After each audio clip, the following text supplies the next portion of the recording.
문재인 정부 4년이 됐는데 북핵이 폐기가 됐습니까? 아닙니다. 오히려 북핵이 발전되고 정강이 됐죠. 핵개발 지금 계속 하고 있는 것으로 알고 지금 있습니다. 그래 예. 있죠. 그런데 문 대통령은 당선되면서 북핵 폐기를 약속을 했고, 그리고 남북 미 정상회담도 연쇄적으로 했습니다. 그런데 결과적으로 이거는 국민을 속인 거죠. 결과적으로는 북핵은 더 정강이 됐어요. 정진이 됐고. 그러면 여기에 대한 책임은 누가 져야 됩니까? 이렇게 북핵이 발전되고 진전이 되고 이렇게 대한 책임은 누가 져야 됩니까? 정부에서도 노력을 많이 하고 있는데 이 부분에 대해서 정부 입장에서 더 노력하도록 그렇게 하겠습니다. 바이든이 들어오면서 이 대북 정책 방향이 우리가 지금 수정을 안 할 수가 없게 됐습니다. 장관은 대북 정책 방향을 어떻게 수정하는 것이 맞다고 생각합니까? 그 트럼프 행정부하고 좀 달라질 걸로 현재는 보여집니다. 그렇죠. 그래서 뭐 바텀업 방식의 어떤 협상이라든가 아니면은 원칙에 입각한 외교 활동을 통해서 이 대북 정책을 구사할 것을 현재는 판단하고 있습니다. 그 지난번에는 톱다운 방식으로 그렇습니다. 북핵 정책을 하다가 이제는 바이든이 들어오면서 바텀업 방식으로 이제 아마 전환이 될 거예요. 네. 그렇게 되면 트럼프 대통령처럼 무원칙하고 충동적이고 그런 북핵 대책은 나오지 않겠죠. 네, 그러려 전문가들이 면밀히 계산을 해서 이제 북핵 대책을 하겠죠. 그러면 우리나라 국방 정책도 바뀌어야 되겠죠. 그렇죠. 예.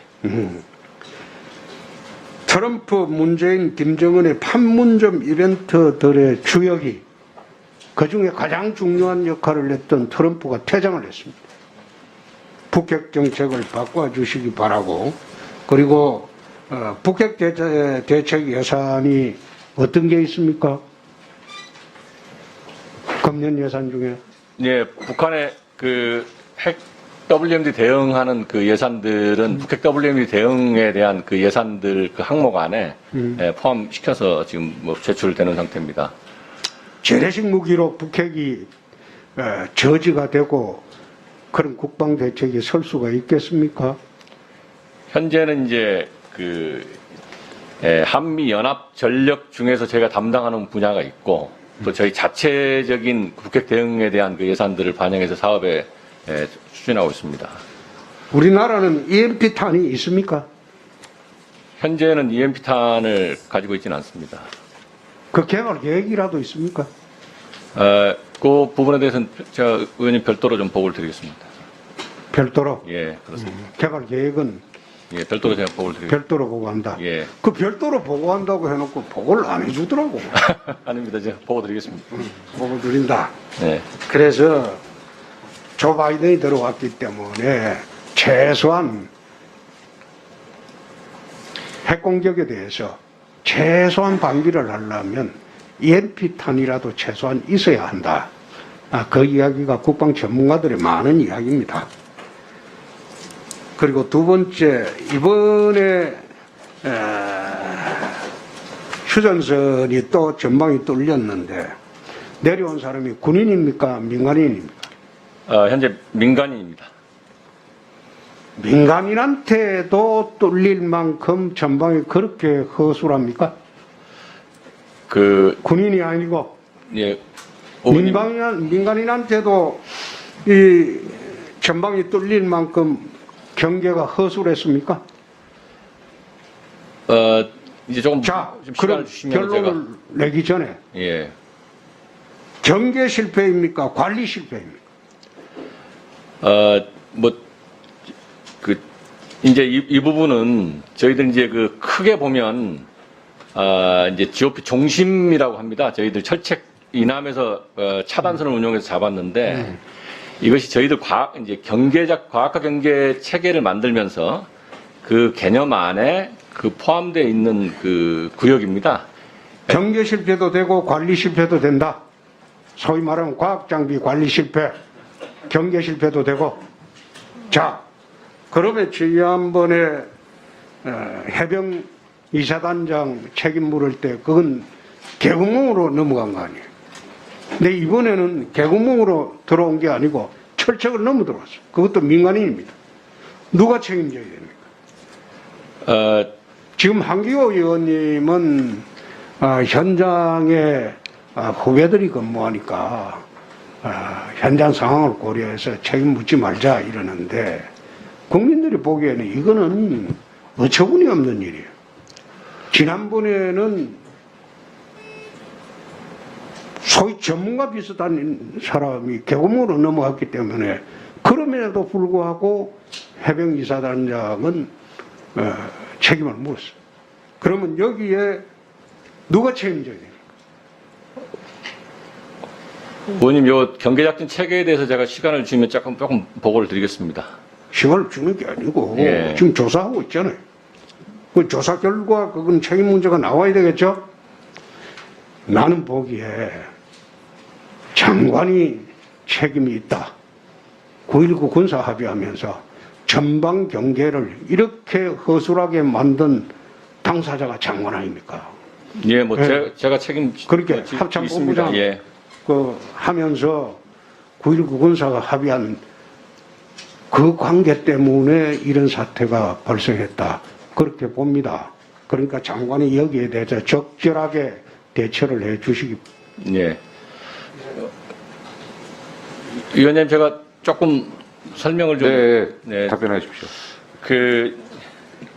GOP라고 하는 것이 이제 사실은 선 개념으로 보면은 GOP 철책이 있는 것인데, 이제 저희 이제 군내 입장에서는 그 경계작전을 이제 비무장지대를 이제 통해서 경계를 하면서 GOP 철책이 또 있고 그 이남의 민간인 통제선까지의 그 존을 경계작전을 합니다. 그래서 군사분계선으로부터 철책까지 사실은 비무장지대 안에서 미리 발견하면 철책에서 이렇게 저희들이 작전에서 철책 전방에서 침투하는 그 적이나 아니면은 뭐 귀순자도 잡을 수가 있는데 이번 경우는 사실 발견이 좀 안 됐습니다. 그래서 저희들 아까 존경하는 홍준표 의원님 말씀하셨듯이 이제 저희 가서 그 경계작전 했던 감시 장비를 전부 리플레이를 해봤는데 거기가 이제 지형이 워낙 차폐율이 많아가지고 그 감시 장비에 이렇게 걸려있진 않았고 그 감시 장비가 이 철책을 넘을 때 본 겁니다. 그러니까 이제 이때부터 이제 철책을 넘어서 출동하니까 이제 조금 더 남쪽으로 내려왔는데 그래서 저희가 작전 개념을 그럴 것에 대비해서 중심 차단하는 운용하는 것을 늘 숙달하고 있는데 거기서 이제 저희들이 1차단선에서 작전을 해서 이제 잡은 것입니다. 그래서 다른 여타의 작전은 아예 이제 뭐 북으로 넘어갔다거나 이런 작전이 있는데 그래도 철책 뒤에서 검거를 했기 때문에 그걸 뭐 그렇게 잘된 작전이라고 뭐 저희들 말씀드리진 않겠지만 아쉬운 점이 있지만 그래도 철책 중심에서 이렇게 검거를 했다 이렇게 말씀을 드릴 수가 있겠습니다. 네. 장관님, 네. 옹색합니다. 아니, 지난번에 네. 우리 해병 이사단 경계 그 문제 거론할 때는 뭐라고 했습니까? 넘어간 사람이 덩치가 조그만해가지고 개구멍으로 빠져나갈 수 있었다. 그래서 못 잡았다. 그렇게 이야기했지 않습니까? 지금 또 설명하시는 거 들어보니까 그건 참 옹색한 거예요. 그래서 이제 경계가 실패를 하고 휴전선이 뚫리면 결과에 대한 책임 여부만 문제되는 것이지 거기에 무슨 변명이 필요하고 무슨 이야기가 필요합니까? 그냥 저희들이 잘못했다 하고 끝내는 게 맞습니다.